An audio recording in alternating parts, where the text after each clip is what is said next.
one, John. I don't like what's happening. I think it's tearing at the fabric of the sport and what I we agree. grew up with. You know, people in the South talk differently than people in the Midwest, and they listen to different music and different food and everything. And that was fun because when the Big Ten and the SEC get together, it's a clash. And the same thing with all of the different conferences, and that regionality of it. That's how the sport grew up, and that's how it gained where the flavor is. Now it's just becoming kind of a low grade NFL. Yeah.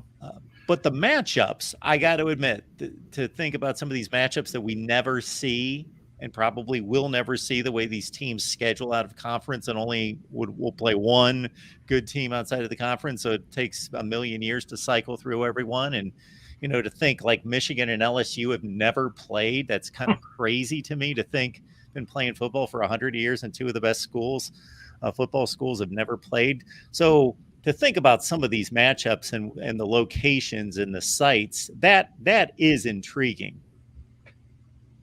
I couldn't agree more with just about all your takes, including the one that I think college football has, over the course of the last 3 decades mostly, but since 1992 when the SEC expanded and started shuffling everything, college football has sold its soul. Whether it's a conference championship game or more bowl games have become ubiquitous. We love bowl games. Do we really love bad bowl games? I could take them or leave them, but then the playoff, BCS, Bill Hancock, who's from Oklahoma, talked to him many, many times. I consider him a friend.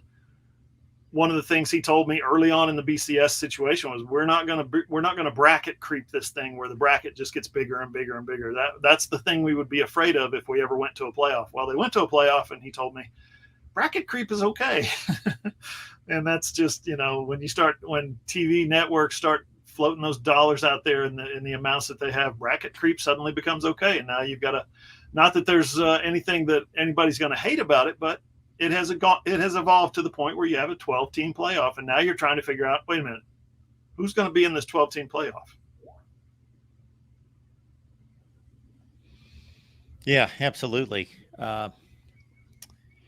Yeah, and just the thought of these teams running into each other 2 and 3 times a year now. I think the best example of that, or what projects to be the best example, is Ohio State, Michigan, which is obviously a titanic clash. That's arguably the best rivalry in the game, and certainly has drawn the most eyeballs. And to think that they might play the next week and then maybe play 3 weeks later in a college football playoff game, too much of a good thing in my book. I think you're right about that.